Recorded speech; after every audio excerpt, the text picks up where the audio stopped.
Oh, Yeah. like you guys have said, and also Martin Staff has said that fall in love with your farm again.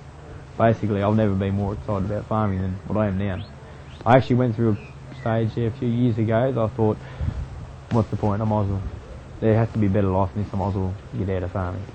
Because, yeah, lost all interest in it and, yeah, didn't want to be there. But now she's a different story. That's great. And do you get the Ron and Bev Smith DVD? Yes, I have. You have? Have Yeah. you looked at it yet? Yeah, I have looked at that. And to me, personally, that is very inspirational. Because that's the track I want to go down. Yeah. Just, I work on the KISS theory. Keep it simple, stupid. Been thinking for a long time to try and get out of that conventional system because we just, sort of weren't going anywhere. We were just, surviving day to day sort of thing, and just, I didn't see the future in it. So I started exploring different things, different ways of thinking. And, so when I saw your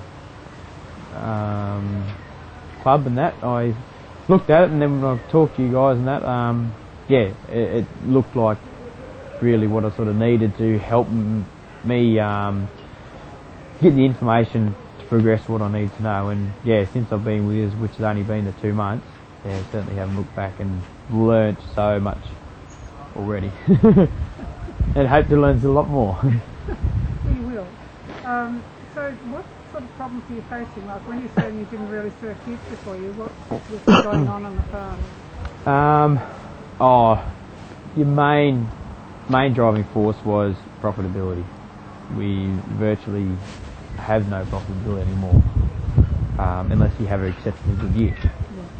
Yeah. But then also the workload from sick cattle all the time, and What sort of sicknesses just through things like milk fever and grass tetany and calving problems and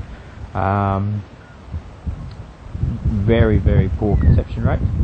Say AI-ing cows over and over and trying to treat them and clean them up, and because they've got infections and different things like that. So it's just seems to be a never-ending cycle of just extra things to do all the time. And then also out on the farm, out in the field, there seems to be more problems occurring from what we had. Because I've only been on the farm for 12 years now, and from when I started to where we are now, I can see the difference, how much the difference has changed. More problems there.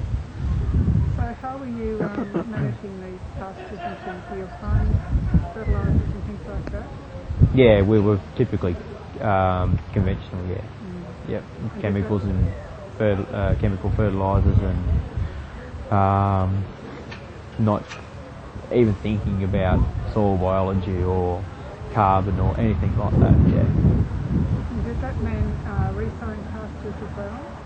Oh, we basically resow every year. Oh. Yep, and there's an extra cost and an extra workload. That is a huge thing, And so you're aware that it wasn't going the right way, but you actually didn't know where you were going to start to. No, that I knew. Did you know that the cows shouldn't be getting sick like that, or did you just think, oh, that's part and parcel of farming? A little bit of both.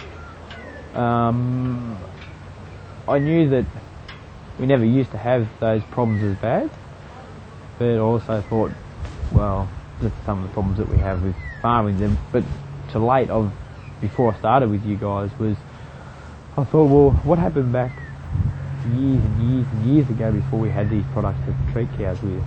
And I thought, well, they obviously survived back then, so what's changed? And basically finding you guys has been the stepping stone for me to get started and knowing where to start, to get that extra help. Basically, so to try and avoid making mistakes. Got the idea? Well, what I've learnt so far, in the immediate future, I can see us saving on on a 220 cow herd, I could see us saving around about $60,000 to $80,000 in costs there. Annually? Yeah, annually, yeah. And then obviously down the track, as you get your farming, better health and so forth, that there'll be more saving. Yeah. But just the immediate, just on the health of the cows, the products that you're using, yeah. Yeah. It's not rocket science, is it? No, it's not rocket science at all.